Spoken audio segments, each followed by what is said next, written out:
അൽഹംദുലില്ലാഹ്. എന്നാലും നല്ല ജനങ്ങളാ, നാട്ടിന്റെ ദീനിനോട് താല്പര്യമുള്ള ജനങ്ങൾ. ആ സരസിൽ നിന്ന് വരാനുള്ള മനസ്സുണ്ടായില്ല. അൽഹംദുലില്ലാഹ്. അള്ളാഹു ആ സരസിന്റെ ദുആയൊക്കെ സ്വീകരിക്കുമാറാകട്ടെ. ഒത്തിരി ദുആ നിങ്ങൾക്കും വേണ്ടി ഇന്നലെ ദുആ ചെയ്തു. അള്ളാഹു നമ്മുടെ ദുആ ഖബൂലാക്കുമാറാകട്ടെ. അപ്പോ അഞ്ചാമത്തെ റൂഹ് അർവാഹുൽ കുഫാർ, കാഫിരീങ്ങളുടെ റൂഹാണ്, അവിശ്വാസികളുടെ റൂഹ്. അവിശ്വാസികളുടെ റൂഹ് എവിടെയാണ്? അവര് നമ്മുടെ ദുനിയാവിൽ നിന്ന് ഇദാ ഖറജത്ത് അൻ നജ്സാദിഹാ, ശരീരത്തിൽ നിന്ന് അവിശ്വാസികളുടെ റൂഹ് അങ്ങോട്ട് വിരിഞ്ഞു പോയാൽ ആ റൂഹ് ഇന്നല്ലാഹ യജ്അലുഹാ ഫി അജ്വാഫിൻ തുയൂരിൻ സൗദാ, കറുത്ത പക്ഷികൾക്കുള്ളിലേക്ക് ആ റൂഹിനെ പടച്ചതമ്പുരാ മാറ്റുന്നതാണ്. എന്നിട്ടോ ആ റൂഹദാ നരകത്തിലേക്ക് കൊണ്ടുപോവുകയാണ്. വതുഅദ്ദിബു ബിഹാ,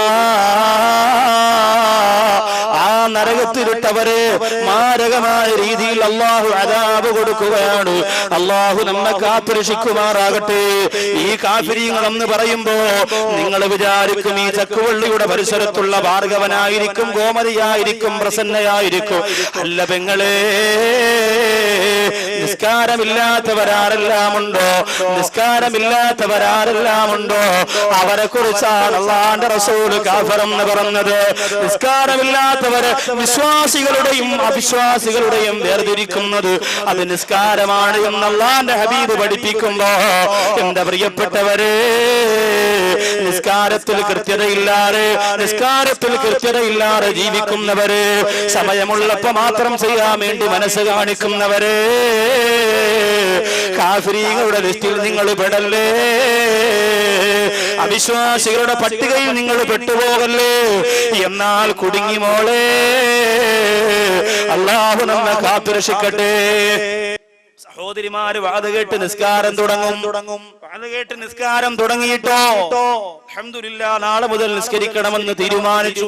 എല്ലാ സ്ത്രീകൾക്കും ഒരു മാസത്തിൽ 6-7 ദിവസം ശരീരത്തിന് അശുദ്ധിയുണ്ടല്ലോ, ആ അശുദ്ധിയുടെ സമയം അവൾക്ക് നിസ്കാരം ഹറാമാണ്.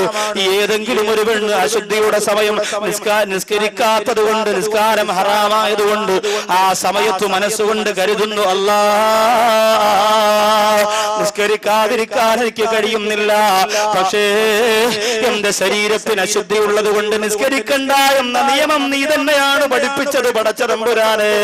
അതുകൊണ്ട് നിന്റെ കൽപ്പനയെ വഴിപ്പെട്ടുകൊണ്ട് ഞാനിതാ നിസ്കാരത്തെ ഒഴിവാക്കുന്നു അല്ലാഹ് എന്ന് ഏതെങ്കിലും ഒരു പെണ്ണ് നിയ്യത്ത് ചെയ്താ ആ 7 ദിവസം ആ പെണ്ണിന് ഒരുപാട് പ്രതിഫലം കിട്ടുന്നതാണ്. ഇങ്ങനെ ഒരു നിയ്യത്ത് ചെയ്താൽ അശുദ്ധിയുടെ സമയത്ത് പോലും ആ പെണ്ണിന് ഒരുപാട് പ്രതിഫലം കിട്ടും. വെറുതെ അല്ല, നിങ്ങളുടെ കുറ്റം കൊണ്ടല്ലോ അള്ളാഹു നിങ്ങൾ അങ്ങനെ ആക്കിയത്. നിങ്ങൾക്ക് അള്ളാഹു സുബ്ഹാനഹു വ തആല അങ്ങനെ ഒരു ശരീര പ്രകൃതി, അതിന് നിങ്ങളെ കുറ്റപ്പെടുത്താൻ പാടില്ലല്ലോ. അതുകൊണ്ട് പ്രിയപ്പെട്ട സഹോദരങ്ങളെ, വേദനയോടുകൂടി വീണ്ടും ഞാൻ ഓർമ്മപ്പെടുത്തുകയാണ്, ആ നിസ്കാരത്തെ ദുനിയാവിന്റെ കാര്യങ്ങൾക്ക് വേണ്ടി ഓടി നടന്നുകൊണ്ട് പാഴാക്കിയാൽ അല്ലാഹുവിന്റെ ഹബീബ് ഒരുപാട് കരഞ്ഞു പോരായത്താണ്. വഖലഫ മിൻ ബഅദിഹിം ഖൽഫുൻ അല്ലാഹു സ്വലാഹ് വത്തബഉ ശഹവാ വസൗഫ യൽഖൗന ഗയ്യാ. അങ്ങയുടെ കാലശേഷം ഒരു കാലഘട്ടം വരാനുണ്ട്. ആ കാലഘട്ടത്തിലെ ജനങ്ങളാരാ? അല്ലാഹു സ്വലാഹ്.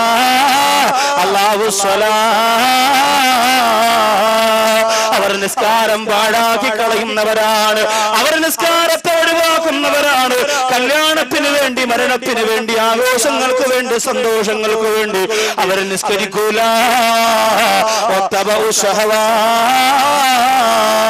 അവരുടെ ശരീരം എന്ത് ആഗ്രഹിക്കുമോ ആ ശരീരത്തിന്റെ ആഗ്രഹത്തിന്റെ പിന്നാലെ പോകുന്നവരാണ്.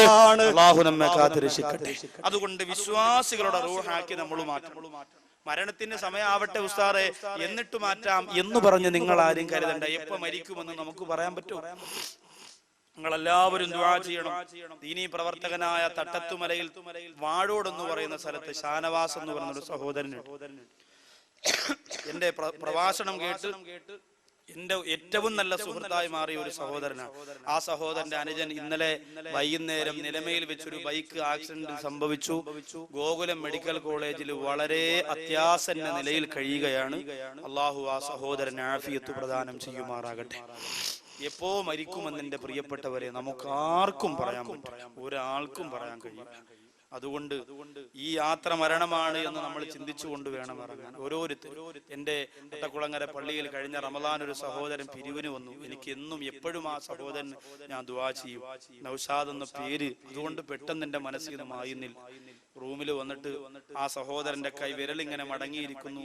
അതുപോലെ തന്നെ ആ സഹോദരന്റെ ചിറി ഇങ്ങനെ ഒരുമാതിരി കോടിപ്പോയ രീതിയിൽ ഇരിക്കുന്നു.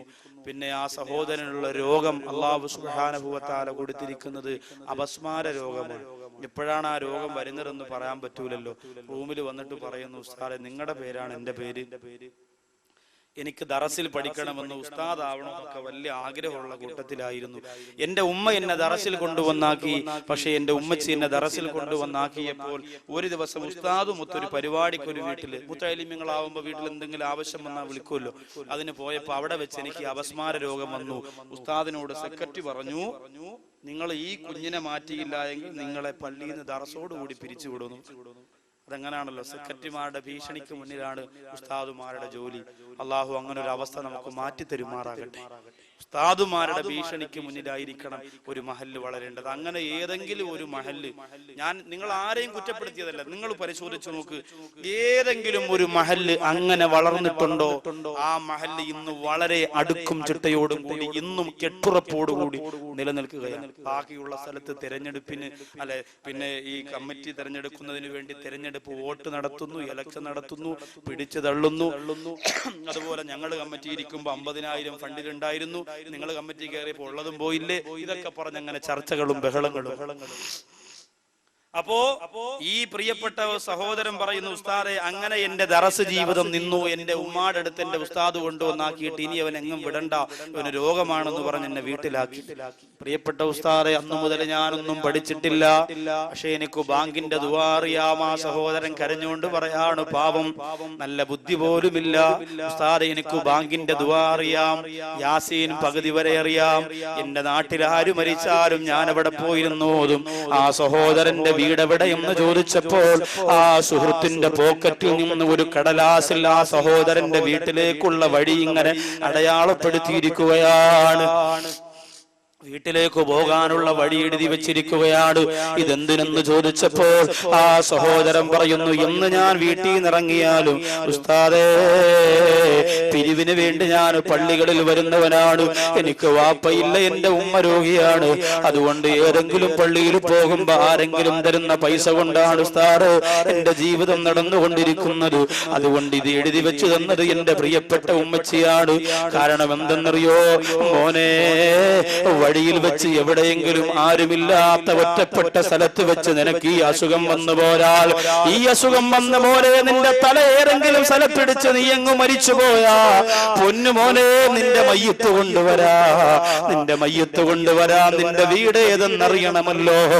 അങ്ങനെ ആര് നിന്റെ മയ്യത്ത് കണ്ടാലും നിന്റെ പോക്കറ്റിൽ നിന്ന് വീടിന്റെ അഡ്രസ് കണ്ട് നിന്നെ കൊണ്ടുവരാൻ വേണ്ടിയിട്ടാണ് മോനെ ഇത് ഞാൻ എഴുതി തന്നത് എന്ന് ആ പ്രിയപ്പെട്ട സഹോദരൻ പൊട്ടിക്കരഞ്ഞുകൊണ്ട് പറഞ്ഞു പോരെങ്കിലും സഹോദരങ്ങളെ, എപ്പോഴാണ് മരിക്കുന്നതെന്ന് നമുക്ക് പറയാൻ പറ്റൂല.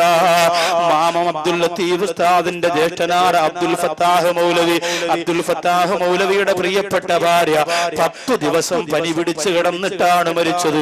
ക്യാൻസർ അല്ല, ട്യൂമർ അല്ല, കിഡ്നി തകരാറല്ല, മറ്റു മാരകമായ രോഗങ്ങളല്ല, പനി മാത്രമാണ് പനി. കോട്ടയം മെഡിക്കൽ കോളേജിൽ 3 ദിവസത്തിന് മുമ്പ് ഒരു പ്രിയപ്പെട്ട സഹോദരൻ, 14 വയസ്സുകാരനായ സഹോദരൻ മരണപ്പെട്ടു പോയത് എന്റെ പ്രിയപ്പെട്ടവരെ പനി പിടിച്ചിട്ടാണ്.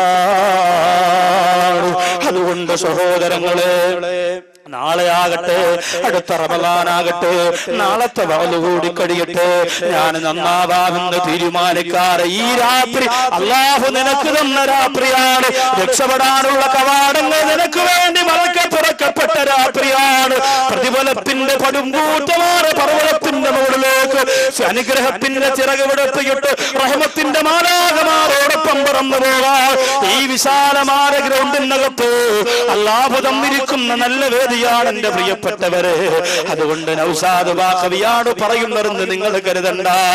നിങ്ങൾ മനസ്സിരുത്തിയിട്ട് ചിന്തിക്കുക. അല്ലാഹു തീരുമാനിച്ച പരിപാടിയാണ്. ഒരു നിമിത്തമെന്ന പോലെ പടച്ചതമ്പുരാൻ എന്നെ ഇവിടെ എത്തിച്ചതാണ്. അതുകൊണ്ട് കാഫിരീങ്ങളുടെ റൂഹായിട്ട് എന്റെ റൂഹ് നരകത്തിൽ പോകാതിരിക്കാൻ, തെറ്റ് ചെയ്യുന്നവരുടെ റൂഹായിട്ട് എന്റെ റൂഹ് അന്തരീക്ഷത്തിൽ ഇങ്ങനെ കറങ്ങി നടക്കാതിരിക്കാൻ, അല്ലാഹുവിനെ ഭയപ്പെട്ട് ജീവിക്കുന്ന തഖ്വയുള്ളവരായി മാറുക. അതിന് അല്ലാഹു നമുക്ക് ഭാഗ്യം തരട്ടെ.